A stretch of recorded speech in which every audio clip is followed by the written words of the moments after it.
안녕하세요. 반갑습니다. 그리고 참, 저도 기분이 좋습니다. 사실은요, 여러분을 보는 것 자체만도 기분이 좋아요. 왜 그러냐면, 보통 100명 중에 한 분이 전문직을 할까 정도 생각합니다. 그러니까 마음 먹은 사람이 100명 중에 한 분입니다. 어, 그래서, 초등교사의 1% 정도가 마음 먹고 공부를 시작하기 때문에 여러분은 적어도 어, 열의가 교사의 열의가 1% 안에 들어가는 상위 1% 적어도 열의가 그 열의가 있는 분을 만나면 저도 길을 빼앗기는 게 아니라 길을 얻어갑니다. 그래서 굉장히 기분이 좋습니다. 우선 첫째 시간에는 입문을 하겠습니다. 입문은 에, 어떤 것이 전문직 시험인가 이런 걸 알아야 이제 시작을 해서 첫째 시간에는 입문을 하고자 합니다. 제일 먼저 동기가 중요하죠. 왜 교육 전문직이 되려고 했는가 이것을 알아보는 게 좋을 듯 해서 마련해 봤습니다. 내적으로는 나의 경우는 그렇습니다. 제가 왜 전문직을 했는가를 설명드리고자 하면은 저는 언제나 학교에서 잘못된 일, 어려운 일은 있으면 항상 교장 선생님한테 건의를 했습니다. 언제나 건의를 하니까 학교를 옮기면 6개월간은 참 힘들었어요. 껏뜯으면 들어와서 이러라 저러라 이야기하니까. 그래서 굉장히 했는데 나는 다만 건의를 하고 내 의견을 들어주지 않는다고 해서 내가 반대파가 되거나 짜증내지는 않았어요. 그래서 6개월이 지나면 아하 그때 조학교 이야기를 들었더라면 더 좋았을 걸 하고 생각을 합니다. 그래서 제가 어느 직장에 있으나 처음 6개월간은 아주 그 학교 직장에 적응하기가 힘들었고 6개월이 지난 다음부터는 나를 많이 찾았습니다. 그래서 학교에서 그런 일을 많이 해보고 내가 교장 선생님한테 내가 교육감한테 건의해서 그것이 채택될 확률은 30% 이내인데 내가 교장이 되면 내 생각을 80% 정도는 반영할 수 있을 거다. 그래서 내적으로 교육의 개선을 직접 실천할 수 있는 기회가 밑에서 건의하는 것보다 교육 경영자가 되어서 직접 시행하는 게 훨씬 더 나의 교육 이상을 실현할 수 있다. 이런 마음으로 전문직이 되려고 했습니다. 그리고 관점을 학급 과정에서 20대, 30대를 학급 내의 관점으로만 쳐다봤는데 조금 더 40대, 50대가 되면 거시적으로 높은 범위에서 상황을 보고 판단할 수 있을 수 있다. 그래서 이 두 가지를 가지고 교육 전문직이 되고 싶었습니다. 다음 예적으로는 가족의 모델링을 생각합니다. 저는 여러분도 그러다시피 평교사 때 부장 선생님을 굉장히 존경했습니다. 우리 부장님이 교장 교감은 안 됐어도 참 멋쟁이였습니다. 그래서 교장 교감 선생님보다 우리 부장 선생님을 더 따랐는데 어느 날 갑자기 술을 먹는데 우리 부장 선생님이 울어버려요. 남자가 술 먹다 우는 경우가 극히 드물거든요. 그래서 깜짝 놀랐어요. 아니 왜 우십니까? 했어요. 그랬더니 자기 이야기를 해요. 자기 딸이 30살이 돼가지고 맞선을 아니 그 양가 상견례를 하는 자리로 갔는데 시아버지 될 분이 만나자마자 첫 말씀이 아버님이 어느 학교 교장선생님이셔? 하고 물어봤대요. 그러니까 딸은 교장선생님이 아니니까 당연히 교장선생님 아닌데요. 아마 사입이 될 사람이 교직에 계신다고만 말했나 봐요.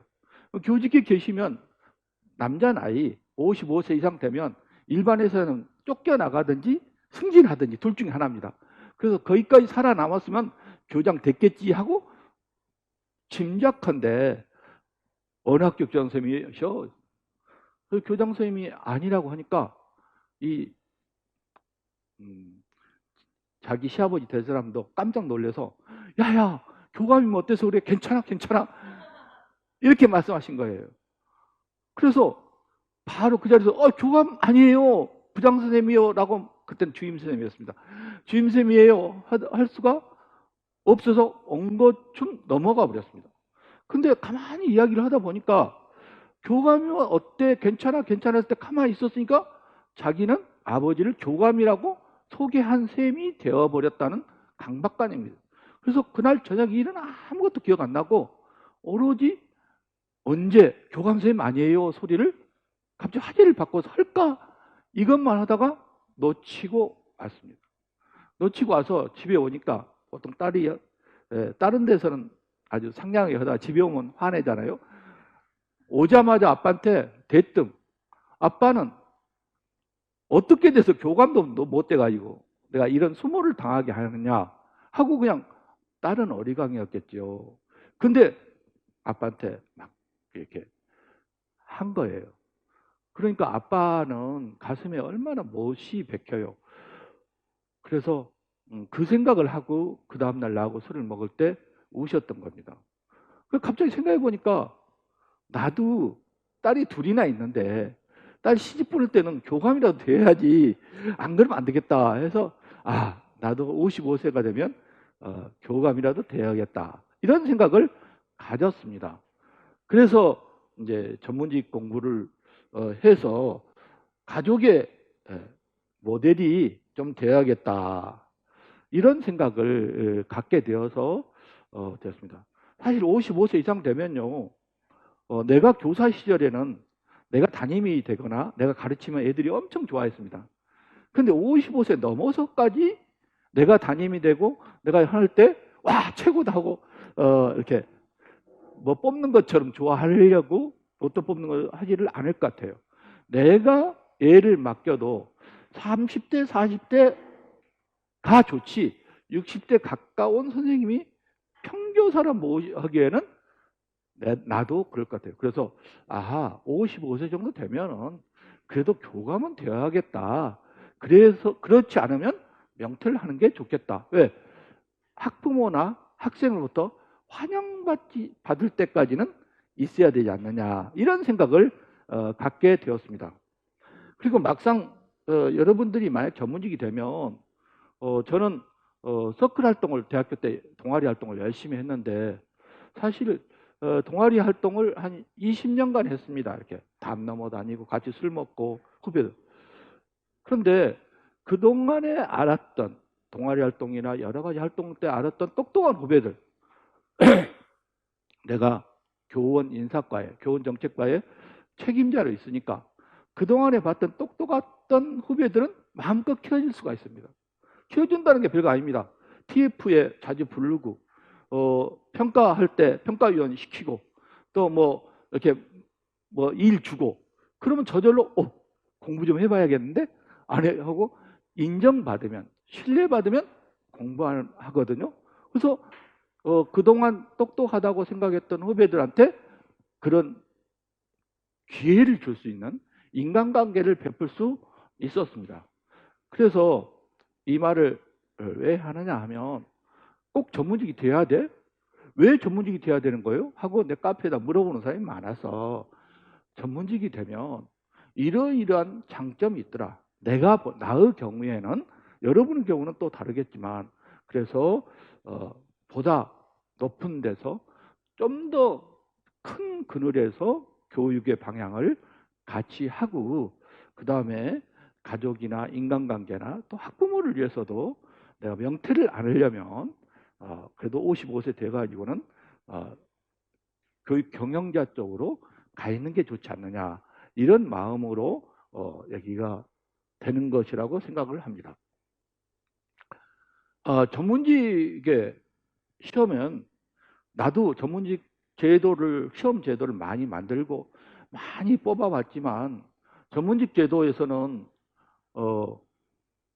어떤 사람을 뽑고 싶어 하느냐 어떤 사람을 뽑고 싶어 하냐 자 지식이 많은 사람을 뽑고 싶어 하냐 역량이 많은 사람을 뽑고 싶어 하냐 지식이 많은 사람을, 많이 아는 사람을 뽑고 싶으냐?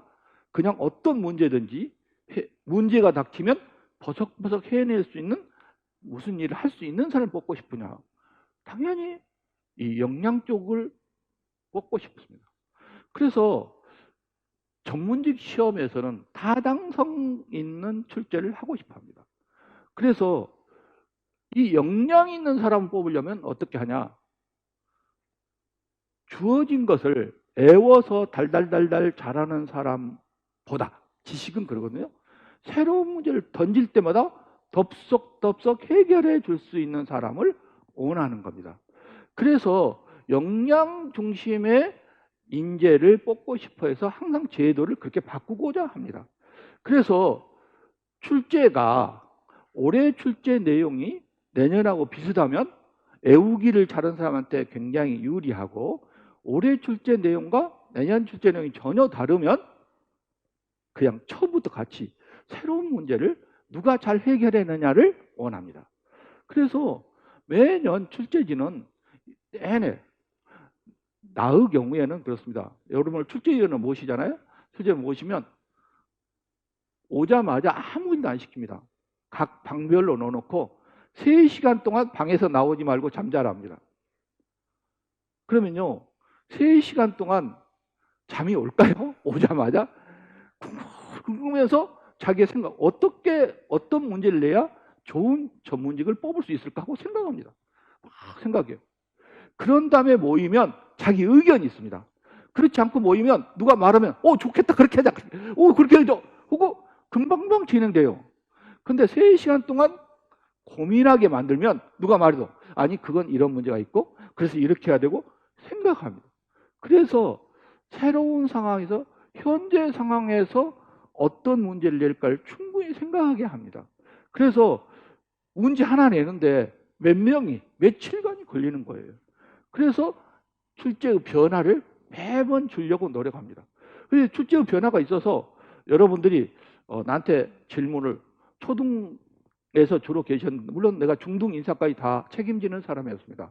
그 교육장 때도 당연히 중등도 하고, 또 교원 정책과는 초, 중등 전체를 아우르는 일을 맡습니다. 그래서 중등 일도 했지만, 그리고 내 자격증이 중등교사 자격증도 있고 유치원 교사 자격증도 있고 초등학교 자격증도 있지만, 그래도 나는 주로 초등에서 많이 있었는데 이 문제가 중등하고도 맞을까요? 이런 질문을 많이 합니다.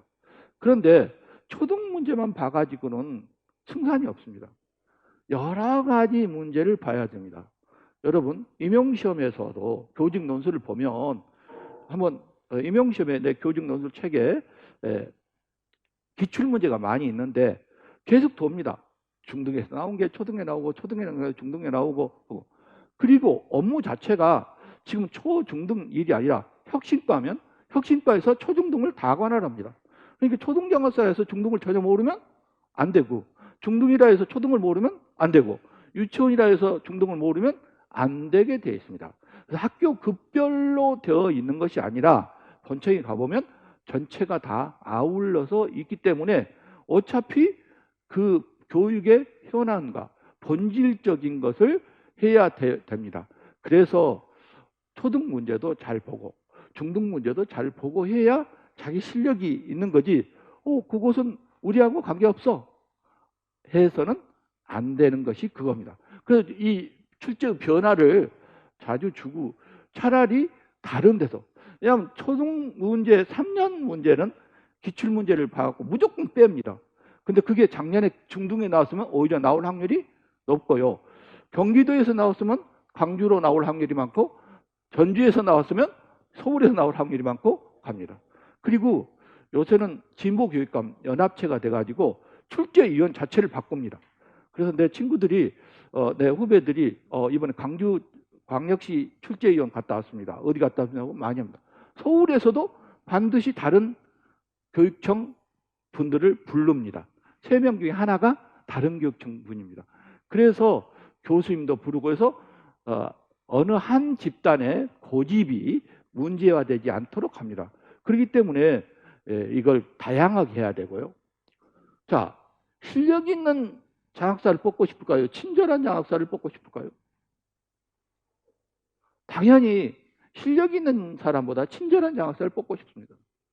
그래서 아니 시험 문제가 왜 그래? 왜 그래 하고 많이들 생각하지요. 우리 임용시험 보는 사람이나 장학사 보는 사람들이 야, 1차만 있었으면 좋겠어. 우리는 이제까지 시험지 중심의 생활에서 살았습니다. 그리고 시험으로 봐서 점수가 떨어지면 승복을 합니다. 근데 너는 인성이 몇 점 하면 그 말에 승복을 못 합니다. 그래서 2차를 싫어합니다. 그리고 나는 2차를 내 스스로 평판하기가 매우 어렵습니다. 그래서 응시자 입장에서는 2차 없었으면 합니다. 근데 뽑는 사람 입장에서는 계속적으로 인성 강화를 외치게 되어 있습니다. 그래서 아예 필기시험 없애버리자. 인성으로만 뽑자. 솔직히 제가 전문직 공채 1기입니다. 공개 경쟁 채용시험 첫 번째로 제가 합격한 사람입니다. 그 전에는 뭐냐? 특채입니다. 쓸만하고 열심히 했으니까 교육청 파견했다가 파견 부려보다가 쓸만하면 장학사 시켰다가 이렇게 되는 겁니다. 그래서 옛날에는요, 내가 이전에는 파견되기가 정말 힘들었고 파견되는 사람이 일은 열심히 하고 밥은 또 파견이 다 샀습니다. 그래야 혹시 장학사 시험 볼 때 이렇게 됐는데 우리가 볼 때는 공개 경쟁이 훨씬 더 좋은 시험이라고 하지만 인간성이나 업무 능력이나 열심히 하기는 특채가 훨씬 더 열심히 했습니다. 내가 솔직히 5년간 공채 이전과 공채 이후에 5년간 인력풀을 가지고 교육장 된 퍼센트를 잡았더니 특채한 사람들이 교육장이 훨씬 더 많이 되더라고요. 공채한 사람들은요, 실력만 있다고 건방집니다. 그리고 좀 뭐 이래도 시켜도 안 하려 하고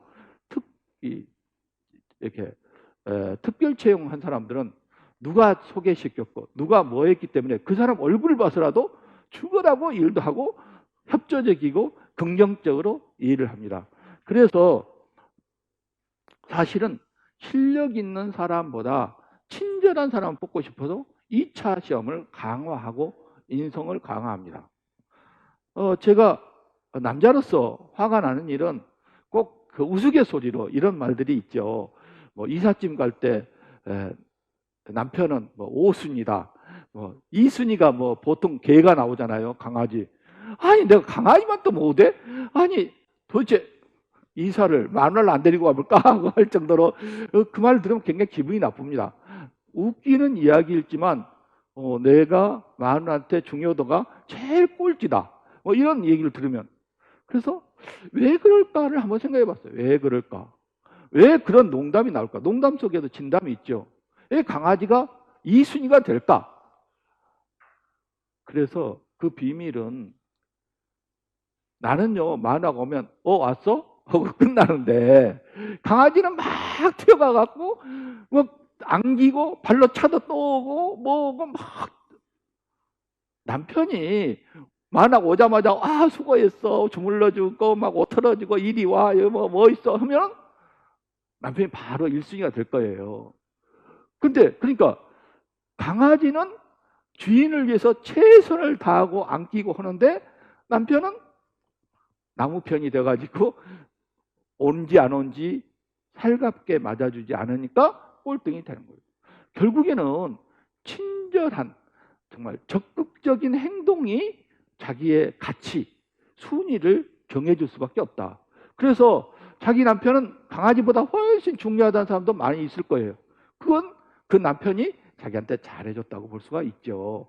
그래서 이 인성이 엄청 중요하다. 그래서 모든 교육청이 어떤 교육청이든지 인성 강화를 내치고 나중에 설명하겠지만 경기도 뭐 대전 뭐 이렇게 쳐보면 우리 교육청은 인성 중심으로 전문직을 뽑겠다. 뭐 이렇게 다 이야기하죠. 여러분도 장학사가 아닌 밑에서 바라볼 때는 실력 있는 장학사보다는 인성이 좋은 장학사를 원하죠. 그래서 이것이 강화되고 이것이 없이는 열심히 지식과 역량을 쌓아서 됐지만 떨어져 버리고 소용이 없습니다. 근데 이게 하루아침에 되느냐? 하루아침에 안 돼요. 지금부터 해야 돼요. 지금부터 집단 토의라고 생각하고 고개를 끄덕이고 웃고 박수치고 깔깔대고 너 말해봐 나 들어줄게. 이렇게 있어가지고는 습관이 안 돼요. 마찬가지 집단 토익 때도 이러고 있어요. 바로 떨어지죠. 그러니까 호응을 얼마나 잘하는 게 이 습관이 되어야지 지금부터 해야지. 3분이 못 가서 본래는 집단 토익 실습시켜보면요. 3분이 못 가서 다시 원래 습관이 나와버립니다. 그래서 습관은 적어도 내년에 시험 보려면 지금부터 계속적으로 유지해야 됩니다. 자, 공평한 것이 좋으냐 공정한 게 좋으냐 무엇을 원할 것인가. 흔히 이것 가지고 우리가 이야기할 수가 있죠. 공평한 게 좋은가 공정한 게 좋은가. 방송실 여기 화면 좀 공평한 게 좋은가 공정한 게 좋은가를 생각해 보면 공평과 공정의 구분이 됩니까? 공평은 똑같이 하는 겁니다. 누구든지 똑같이 해주는 겁니다. 오늘 내가 여러분한테 서비스 하겠습니다 하고 물을 주면 전부 다 똑같이 물을 한 잔씩 주는 겁니다.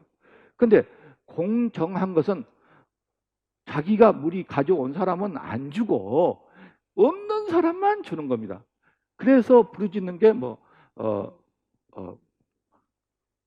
정의로운 차별을 부르짖는 거죠. 그래서 공평과 공정에서 우리가 정의로운 차등, 정의로운 차별, 차등 이게 중요한 이슈가 되어서 공정하게 된 것이 좋다고 이야기하죠.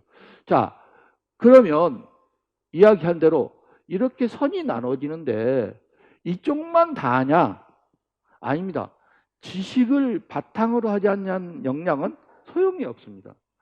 역량이 발휘가 되려면 지식이 있어야 역량이 나옵니다. 실력이 있어야 친절한데 아무것도 모르고 친절하게 인도맨만 하면 막상 대화해보면 텅텅 비어 있으면 무슨 장학사가 저래? 아무것도 소용없죠. 공정 속에서 공평 속에서 공정이 있어야지 그게 없습니다.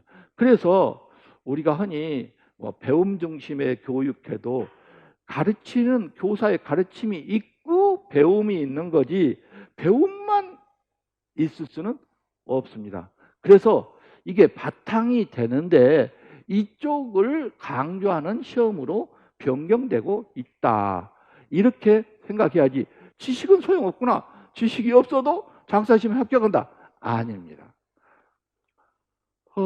오늘 아침에 신문을 보니까 이게 나왔더라고요.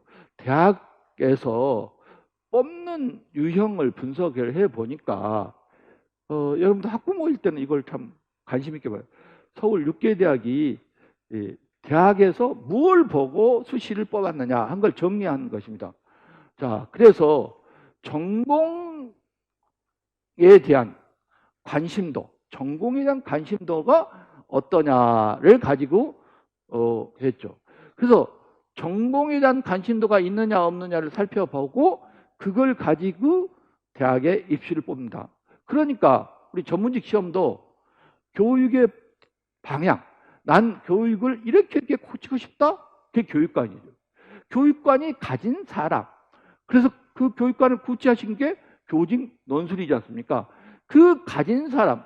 그래서 우리는 교육 방향에 대한 열정, 어떤 교육을 시키고 싶어 하는 열정을 체크한다. 장사하시면 똑같습니다. 그 다음에 학업 성취도나 이게 공부를 잘했나 못했나, 지식이 있나. 역시 교육 정책에 대한 배경 지식이 있어야지 법률도 모르고 규칙도 모르면서 자기 마음대로 하면 안 되지 않습니까?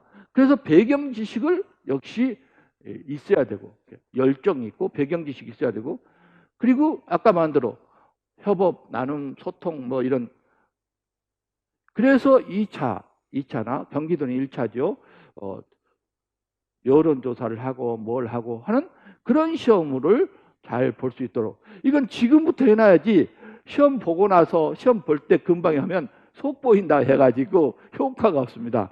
지금 해야 됩니다. 그리고 지금부터 어떻게 인성을 쌓는가는 차차 이야기해보고 그 다음에 리더가 할 수 있는 경험, 리더십 또 이런 해결 능력 그래서 교육 현안에 대한 해결 역량을 가지고 있어야 됩니다. 그래서 항상 신문기사, 교육 신문기사를 보고 그것에 대한 성찰을 하고 그에 대해서 어떻게 할 것인가 생각을 하고 이런 일들을 하는 게 대학 입시에서는 이렇게 뽑고 전문직 시험에는 이와 같은 능력을 가지고 뽑는다. 이런 생각을 가질 수가 있습니다. 자, 민주시민 국가는 국민이 주인입니다. 국민이 주인이라는 소리는 뭐냐면 원래 약육 강식 세상에서는 힘이 약하면 다 뺏겼습니다. 마누라도 뺏기고 자식도 뺏기고 징기스칸도 자기 마누라를 뺏기지 않습니까?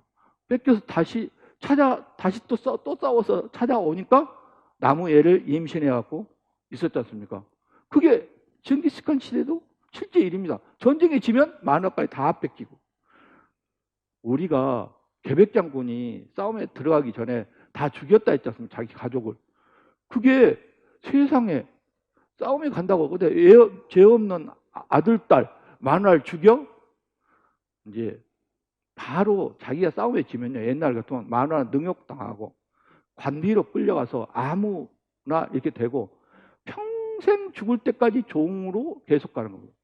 종으로 가고 능욕당하고 그런 삶을 사는 것보다는 차라리 남편한테 죽여주세요 한 겁니다. 뻔히 죽을 것 같으면. 그러니까 계백장군이 졌다 하면 거기에 있는 식솔들은 다 항복한 몇몇 귀족만 살려주고 다 그게 노획물이거든요. 그게 그렇게 됐기 때문에 계백장군이 자기 가족을 죽인 것이 나쁜 놈이라 않고 잘했다는 것으로 우리가 어렸을 때 배웠지 않습니까? 그래서 그런 겁니다.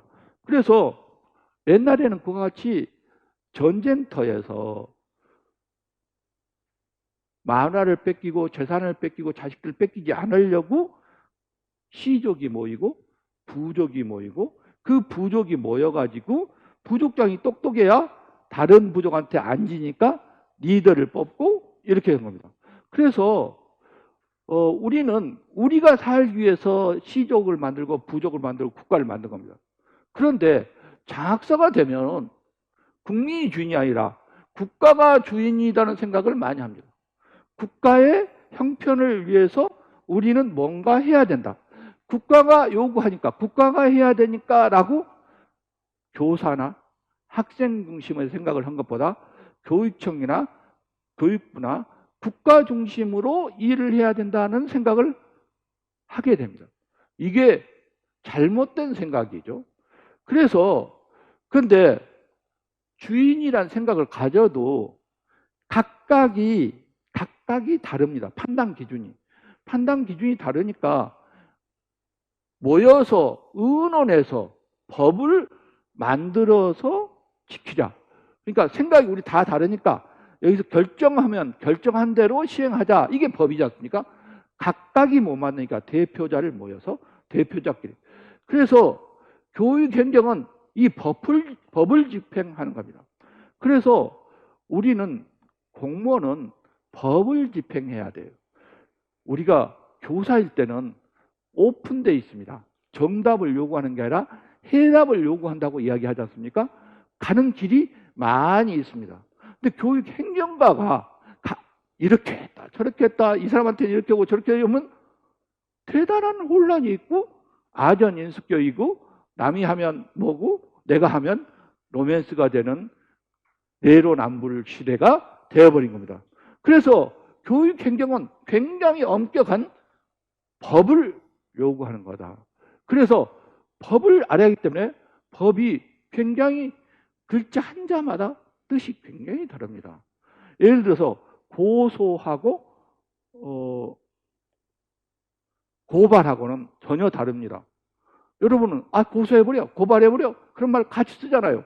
그리고 그거 아무도 탈을 하지 않습니다. 법에 들어가면 고소와 고발이 다르죠. 고소는 본인 당사자가 당한 억울한 일을 하는 걸 고소고, 남이 맡고 있으니까 말 안 되겠다, 나라도 도와야죠. 남의 일을 해준 게 고발이죠.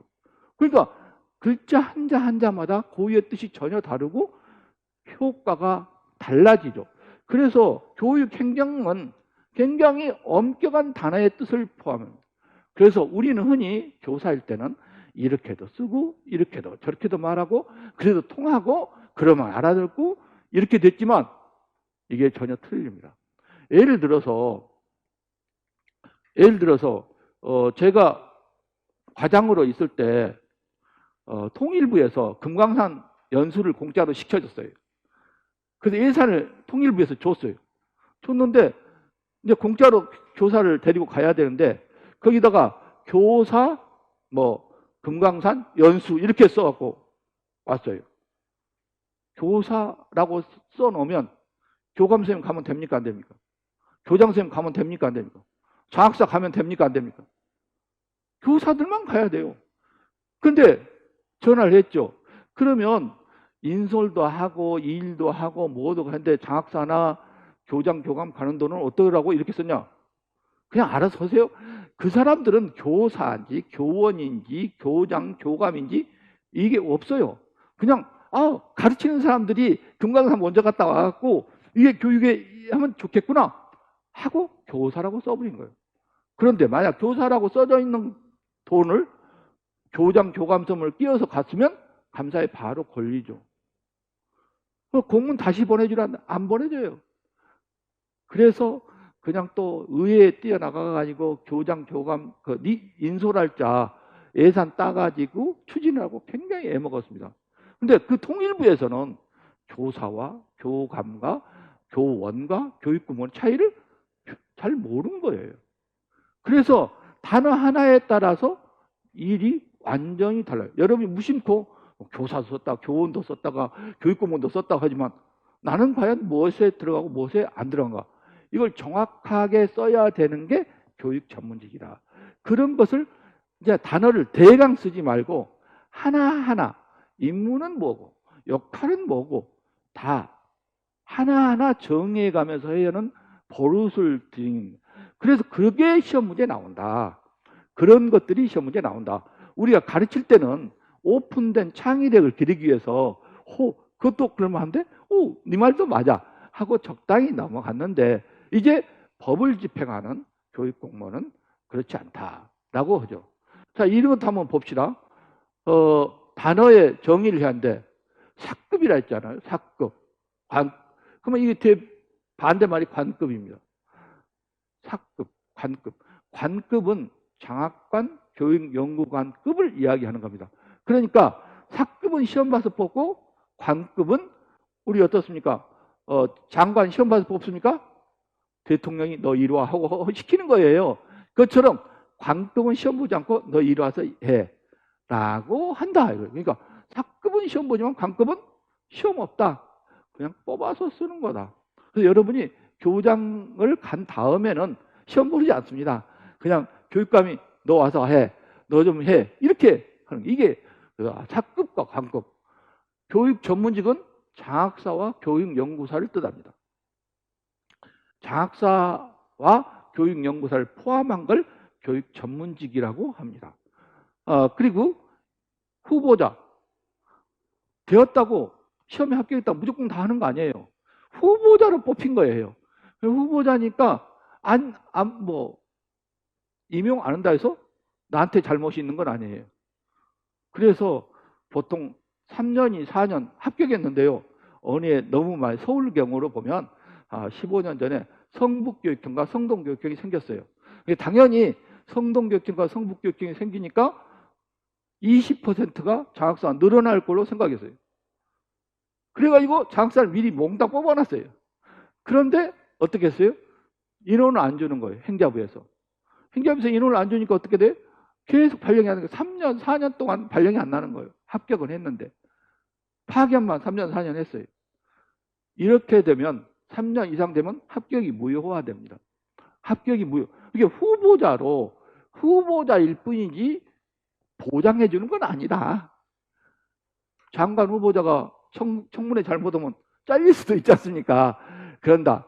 그런데 일반적으로 이제까지 전례는 그렇습니다. 합격해놓고 2년이 지나면 그냥 이렇게 면접시험으로 특별시험을 봅니다. 특별시험.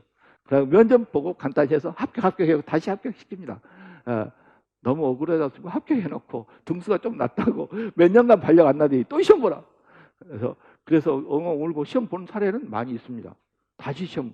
근데 이제까지 제가 볼 때 합격시켰는데 두 번째 합격시에 떨어지지는 않았습니다. 대부분이 시험을 보긴 한데 면접 시험 봐서 합격합니다.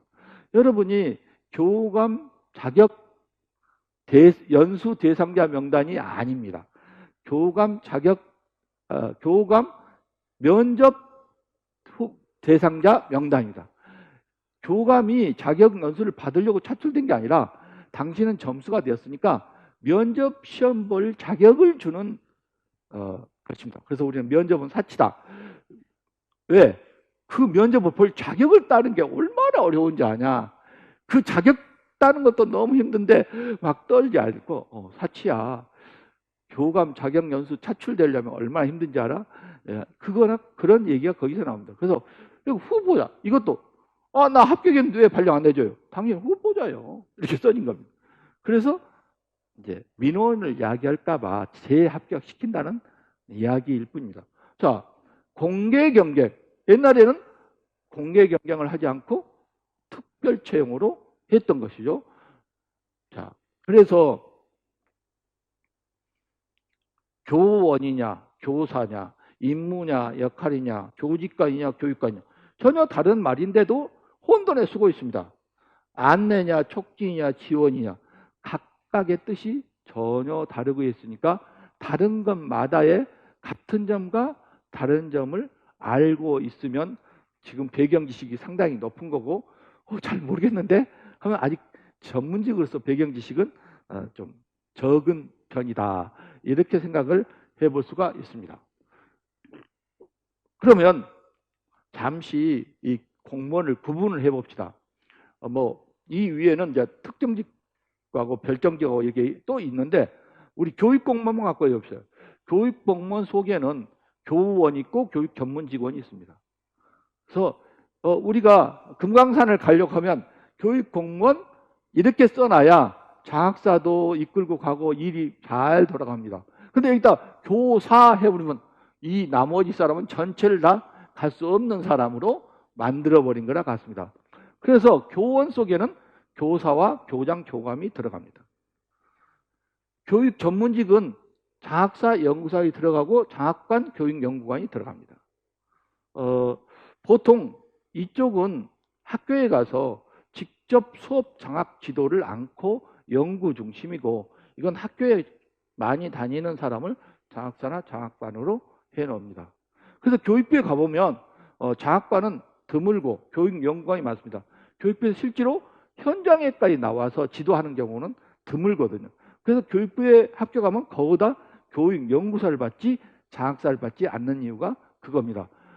학교 현장에 직접 교사한테 가가지고 멘토를 하고 이렇게 직접 장학을 하는 사람들만 장학사고 그렇지 않으면 교육연구사로 보통.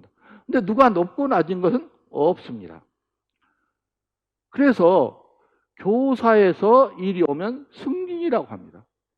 그래서 전문직들은 승진이냐 영전이냐 이런 말 하나 가지고도 굉장히 따지죠. 그래서 영전은 좋은 자리로 옮겼다는 뜻이고 승진은 급이 올라갔다.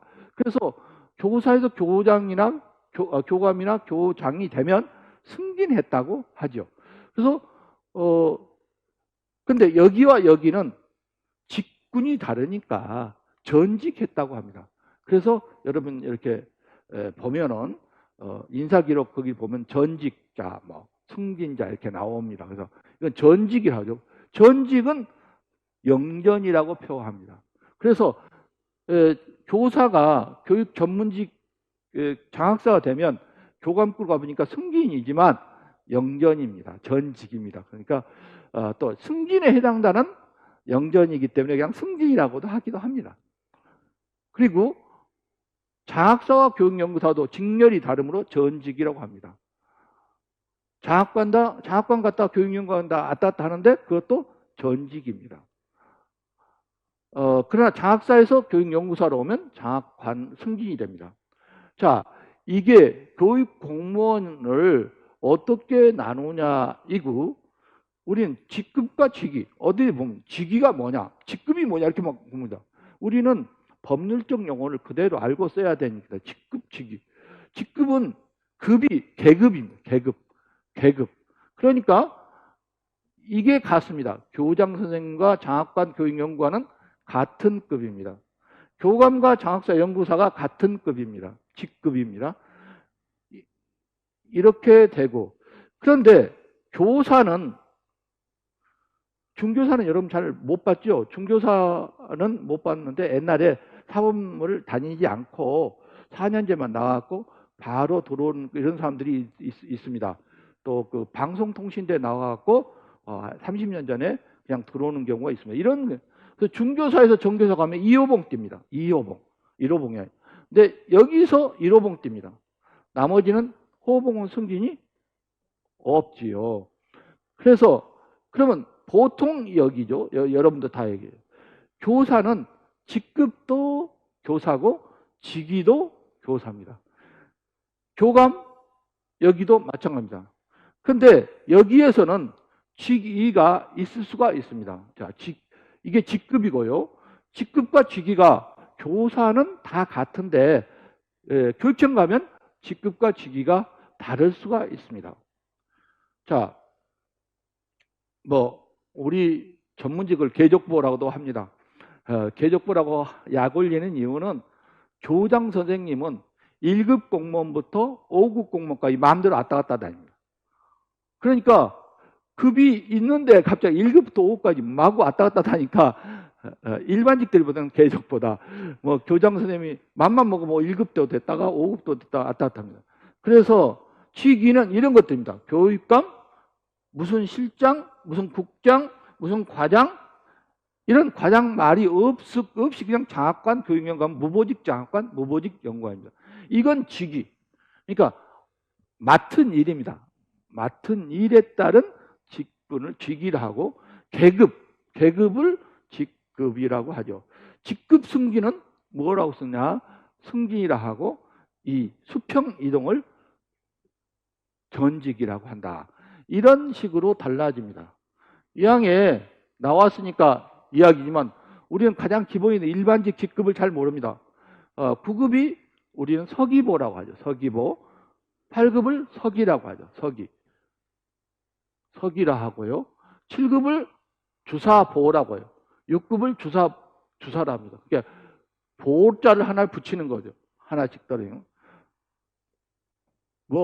관이 붙어 있으면 그게 뭔 관인지도 우리는 잘 모르는데 이게 사무관입니다. 5급이 사무관.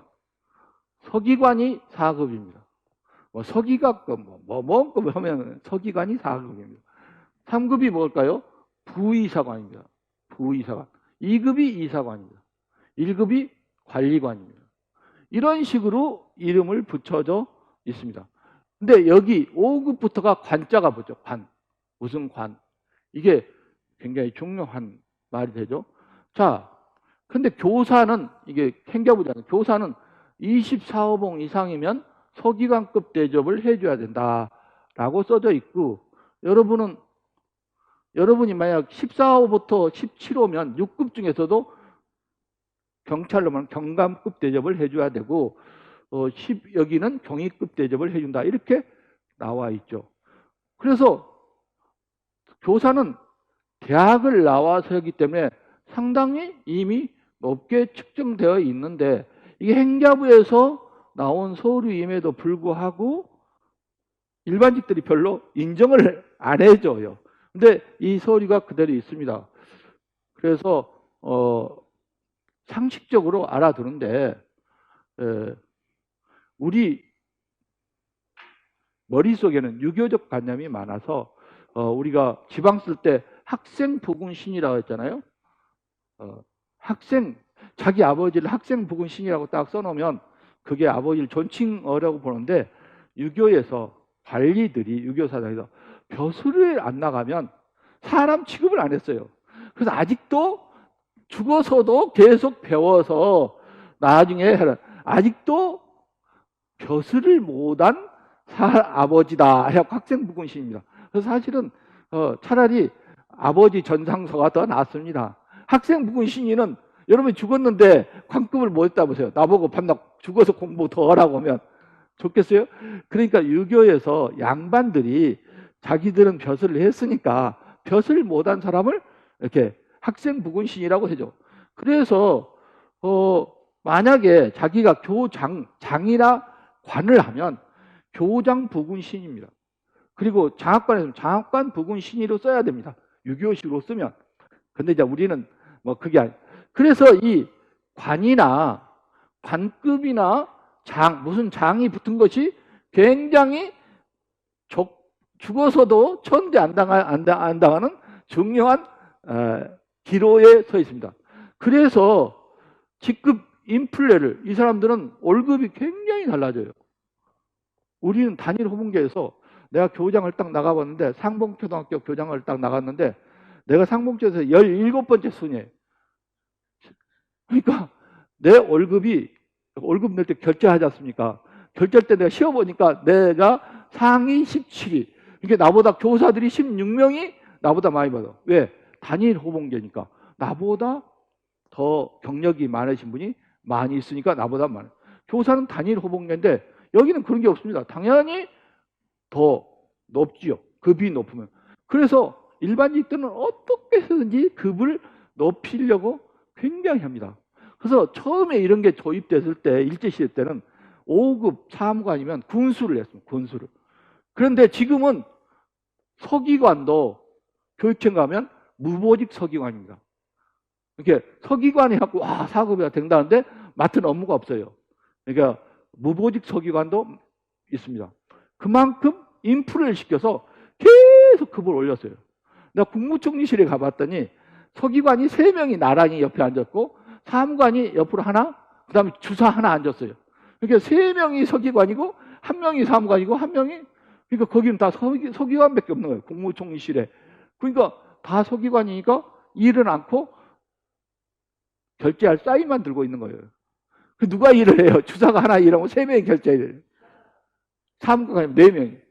이런 구조가 되어 있더라고요. 그래서 손발이 없고 위에 가보면 머리만 되게 큽니다. 이런 구조가 있는데 그러다 보니까 직급 인플레를 막 돼가지고 옛날 사무관, 교육부 가면 옛날에는 사무관이 군수를 했는데 사무관 밑에보다 훨씬 많습니다. 사무관급 이상이 사무관 이하보다 더 많아요. 그러니까 손발보다 머리가 더 많은, 아까 총리실에 갔네요. 이렇게 되다 보니까 너도 나도 직급 인플레를 해서 이거 빠졌네. 이제 뭐로 바뀌었어요? 주, 무, 관이잖아요.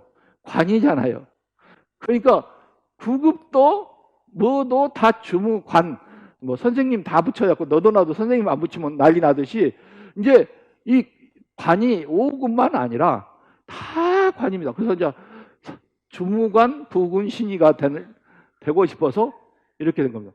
근데 그 중에서도 교사만 인플레가 전혀 없어요. 그냥 우리는 그대로 있었어요. 우리는 계급에 대해서 좀 무감각한데 그네들은 얼마나 하냐면 내가 어렸을 때 여러분 할 때는 행정실에 서무과장이었어요. 서무과장. 근데 그때는 우리를 주임이라고 했거든요. 주임은요, 주어진 업무, 분단장식이에요. 분단장식이거든요. 시킨 대로 그대로 하는 걸 말하니까, 야, 주임이 뭐냐? 십장이지. 그러니까 부장으로 하자. 부장으로 바꿨잖아요. 그러니까 행정과장이, 서무과장이 깜짝 놀라서 자기들이 더 낮은 것 같으니까 바로 실장으로 고쳤잖아요. 오, 정선생 부장이면 우리는 실장이야. 해갖고 다 행정실로 싹 바꿨죠. 굉장히 예민합니다. 우리는 그냥 무심코, 서무과로 하든지 행정실로 하든지 알아서 해라. 하지만 그네들은 이거, 우리가 부장보다 높아야지. 이겁니다. 그래서 이름을 실장님 해달라는 거 아니에요.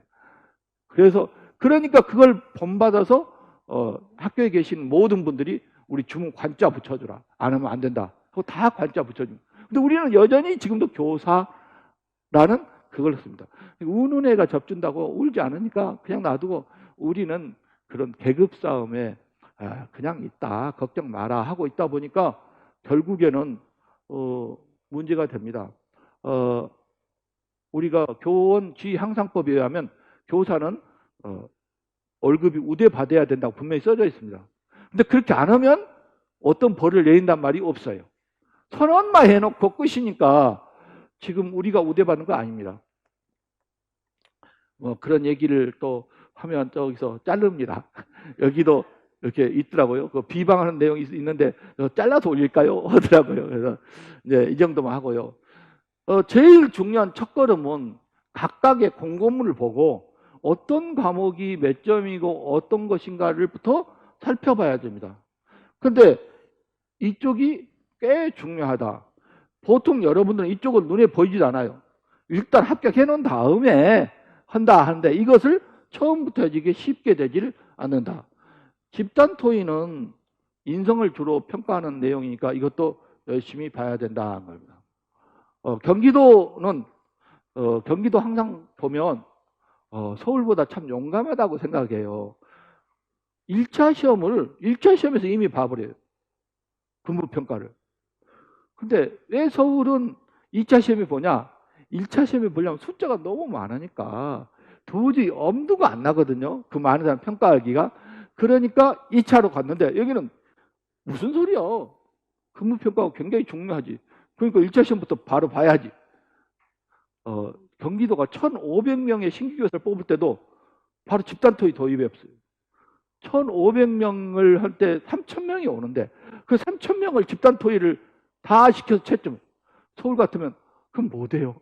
우리가 뭐 하면서 선생님도 안 한다고 그러니까 거기는 그냥 해버려요. 용감합니다. 인천도 상당히 용감하더라고요. 이렇게 했더라고요. 그래서 이렇게 할 수 있으면 좋은 거예요. 근데 우리는 서울은 2차 시험으로 보고 이렇게 되죠. 그래서 서울로 예를 들면 주로 두 가지를 평가합니다. 인성이 좋으냐 나쁘냐, 역량이 있느냐 없느냐, 이 두 관점인데 결국에는 이와 같은 시험을 보는데 심층 면접, 특히 집단 토의는 20점 바꿔졌네. 집단 토의는 인성을 봅니다. 그래서 집단 토의 때 자기 잘난 이야기를 하려고 막 신경 쓰면 떨어집니다. 남의 말을 잘 들어주고 그렇습니까? 하고 웃어주고 이 입꼬리를 딱 내리고 막 이렇게 해야 하고 저 사람이 뭐지? 약점을 딱 잡아서 정확하게 해서 이런 얘기하면 떨어집니다. 그래서 집단 토의는 인성을 보려고 하는 거다. 이 방문 평가가 있고요, 온라인 설문 평가가 있고 전화로 해보니 3번을 실시하죠. 역량은 장학 능력 시험이라 해야 이거 수업에 대한 장학 능력을 보기도 하고요. 소수령 시험으로 봐가지고 소수령 시험이 공부할 양이 제일 많죠. 근데 이번 강의에서 소수령을 뺐습니다. 왜냐하면 양이 많고 이것은 토막토막 나 있기 때문에 이렇게 쭉 지어서 할 수가 없고 직접 혼자 공부해도 가능하기 때문에 뺐습니다.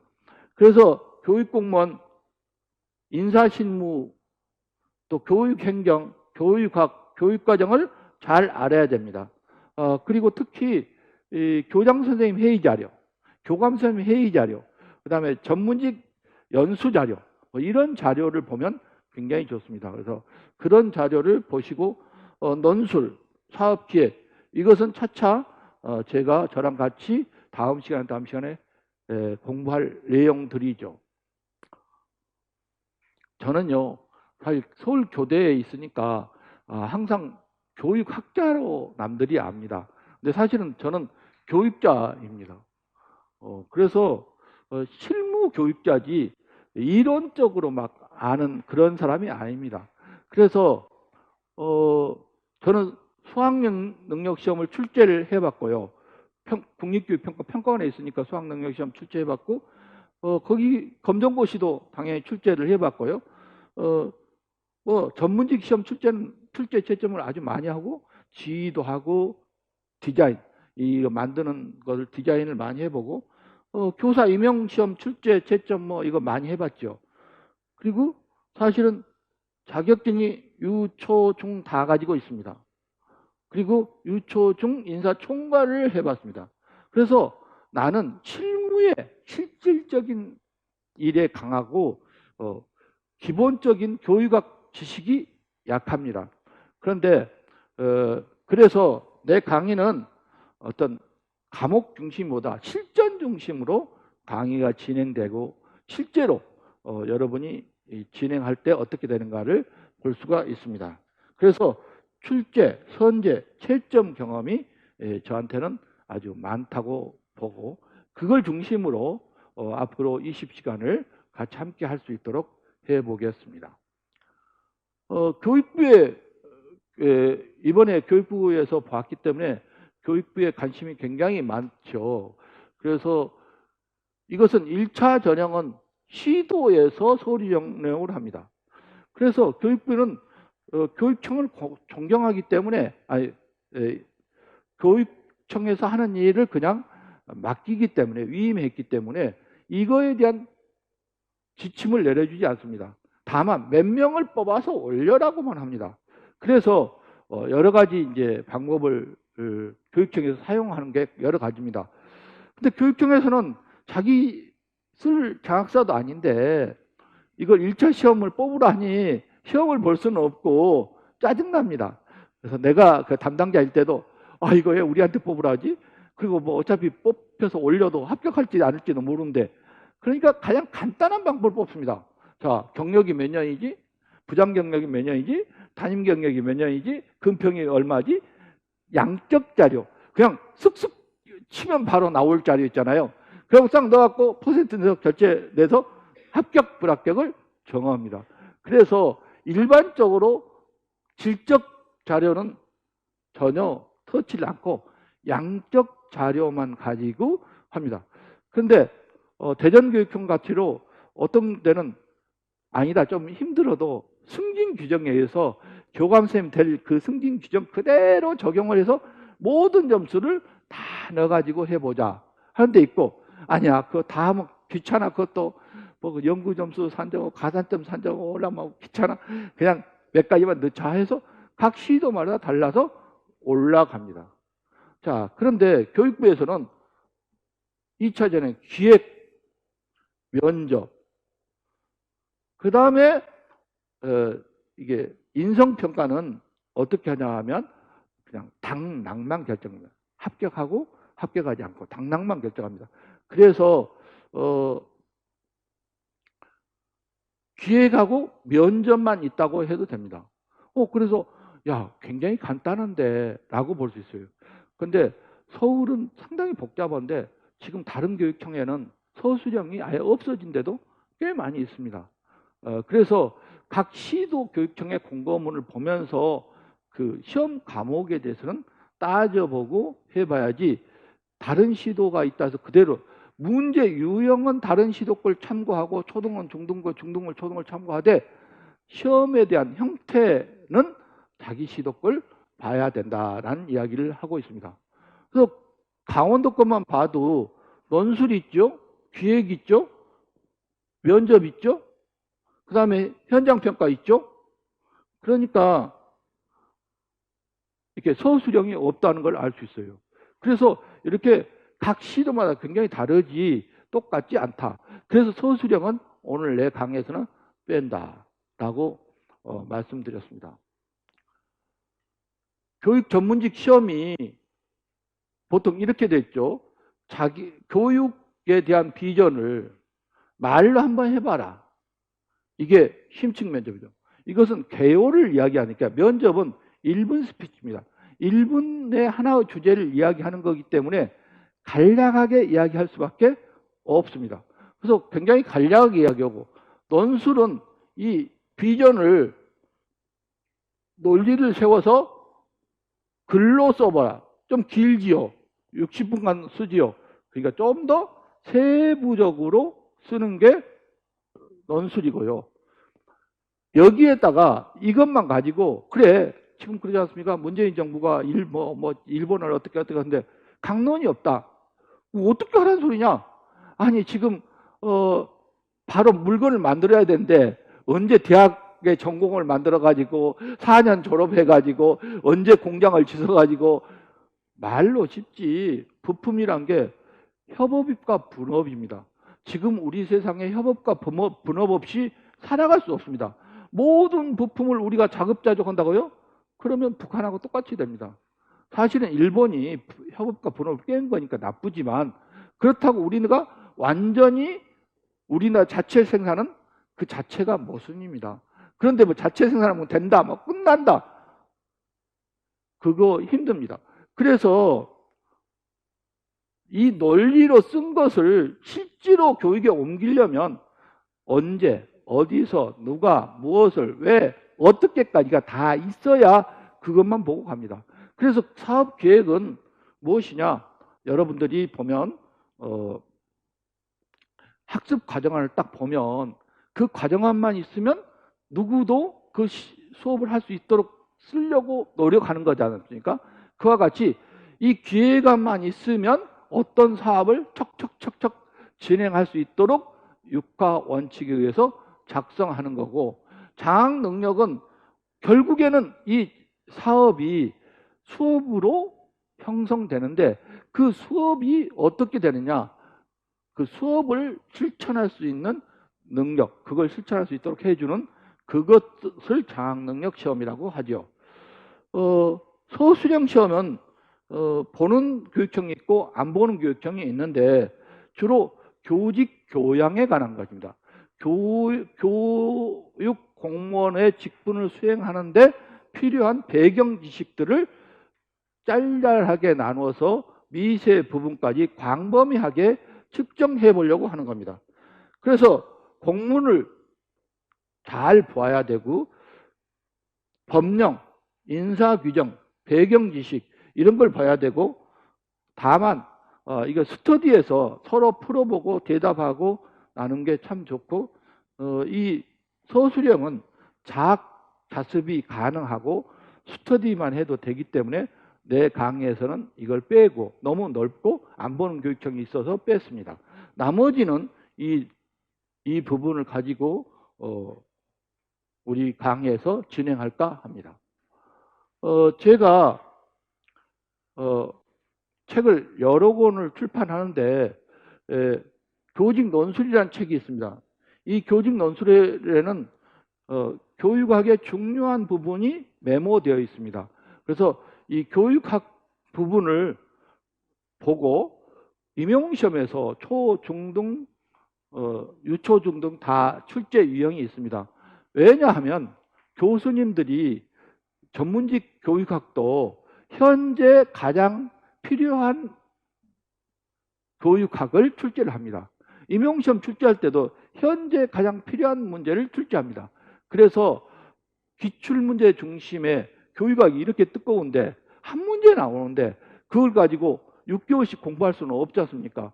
그래서 맞으면 다행이고 틀리면 어쩔 수 없을지라도 요약된 교육학하고 기출문제 중심으로 살펴보고 잘 모르면 다시 검색해서 살펴보는 그 정도 공부를 할 수 있는데, 그럴 때 이 책이 도움이 된다.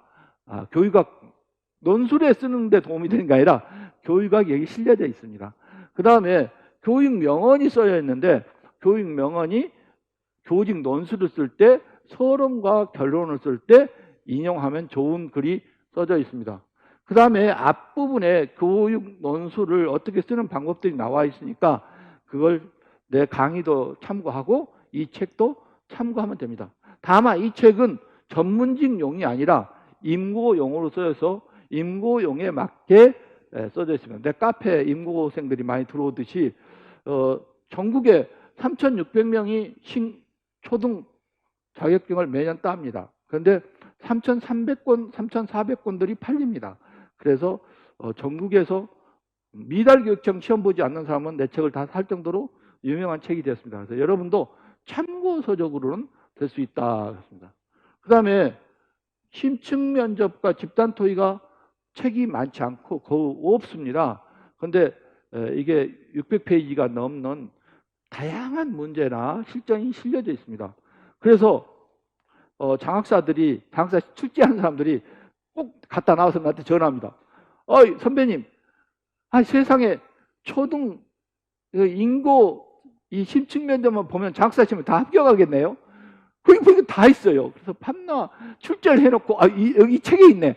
또 바꾸고 있네. 또 바꾸고 일주일 내내 그러다 왔습니다. 그래요. 하도 많은 문제가 실려져 있어갖고 이 문제를 피하는데 정신이 없습니다. 그러니까 그렇게 자주 보다 보니까 중독되어서 똑같은 문제는 안 나오는데 유사한 문제가 출제가 됩니다. 그래서 이 책은 전문직을 보는데도 매우 유용한 책이 됩니다. 그 다음에 수업 시료는 크게 수업 장학하고는 조금 다르니까. 근데 경기도에서는 아예 수업 과정안을 직접 쓰잖아요. 프로젝트 학습을 구상하고 설계하고. 그래서 그럴 때는 필요가 합니다. 서울 같은 경우에는 장학적으로 나오니까 덜 필요하다고 생각됩니다. 나머지 이쪽은 여러분한테는 별로 크게 소용이 되어 있는 책은 아니라고 봅니다. 이 하이패스 빌라잡이 카페가 굉장히 여러분한테 필요한데 여기 오신 분들은 다 우리 회원이기도 하겠죠. 여기를 보면 우리가 기초학력에 대해서 교육부 시험 문제 나왔습니다. 그 기초학력을 쫙 때려보면 이렇게 많이 나와요. 왜 기초학력 문제가 시험에 나올까? 기초학력이 진보 교육감의 아킬레스건이 되어서 너무 힘들어서 그게 나온 거 아닙니까? 그래서 우리는 교육정책 논술, 교육정책을 다뤄야 할 뿐이라서 지금 현재 이 시점에서 논란이 되는 것, 경제 문제라면 한일 문제를 말하고 교육 문제라면 어떤 문제가 논란이 될까? 고등학교는 자사고가 가장 큰 문제가 되고 있지만 한때는 유치원이 또 됐다가 교육청 가면 네 일이고 내 일이가 아니고 같은 과에서 처리해야 되니까 다 알아야 됩니다. 그래서 여기에 써져 많이 떠오른 것들이 바로 시험 문제 나올 확률이 제일 높다. 그래서 생각하니까 부지런히 카페를 들어와 보시고 해봐야만이 됩니다. 이번에 컨설팅에 대해서 수업 컨설팅에 대해서 출제했지 않습니까? 그럼 컨설팅을 눌러도 이렇게 쫙 나오고 혁신 미래교육 면접 문제로 나왔죠. 이게 나오고 또 다문화 그대로 나오고 그래서 내 카페에 나와 있는 주제가 바로 시험 문제다. 그게 많이 나오면 그게 나온다. 학교 공간의 혁신이니 뭐 다 하나. 그래서 귀찮게 카페에 가서 그걸 봐. 근데 제가 아침마다 전문직에 나올 만한 거, 임용시험에 나올 만한 걸 아침마다 올리지 않습니까? 그것을 틈틈이 솔직히 학교에서 공부는 못합니다.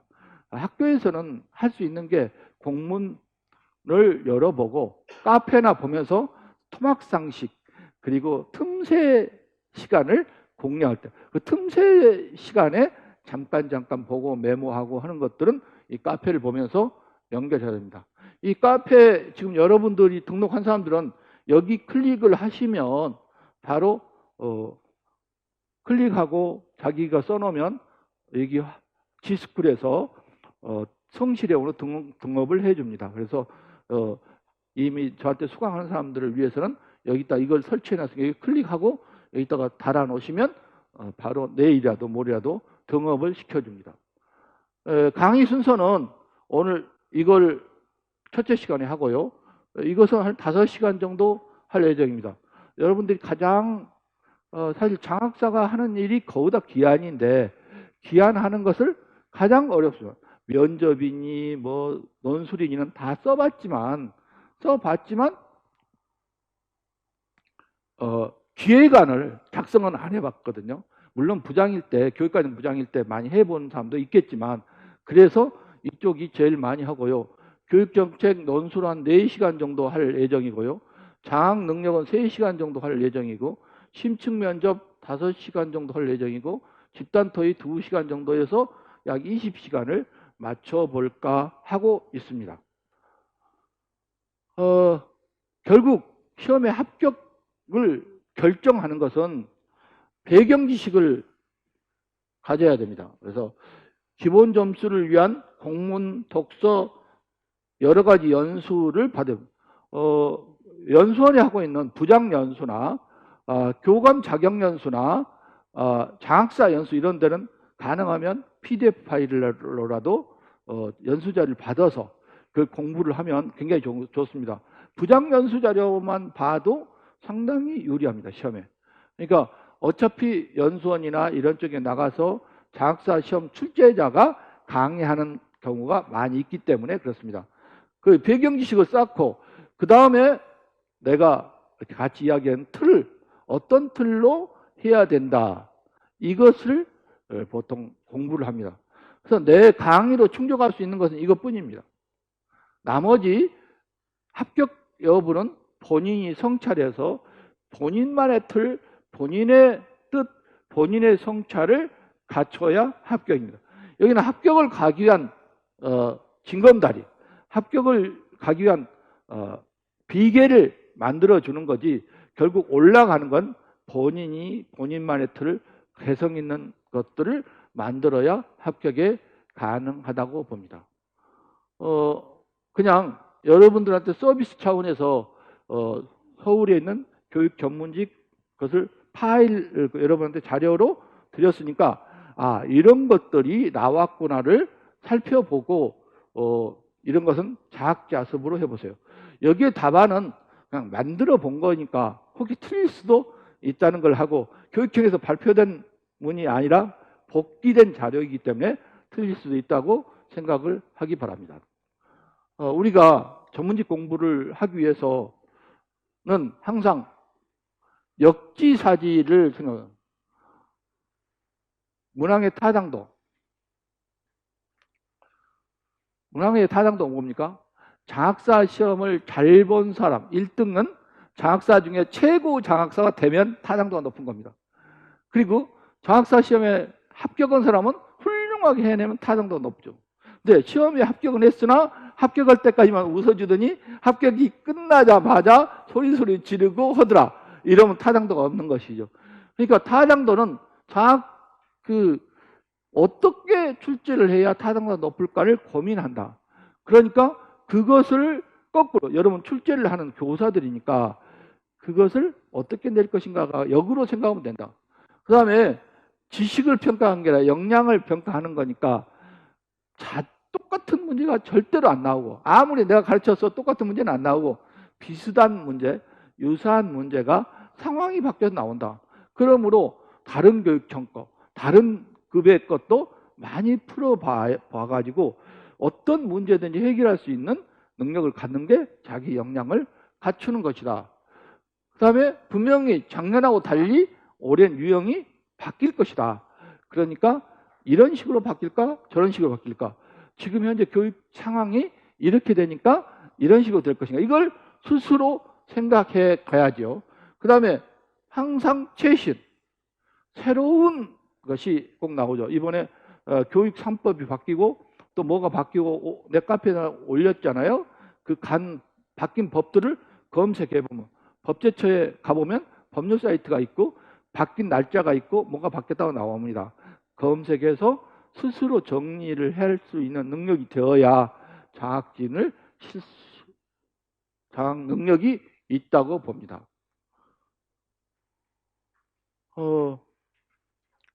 제가 빨리 1시간에 하려고 하는 걸 빨리 말했는데도 많이 초과됐습니다. 이 뒤는 둘째 시간부터 하기로 하고 잠시 쉬었다가 하겠습니다. 감사합니다.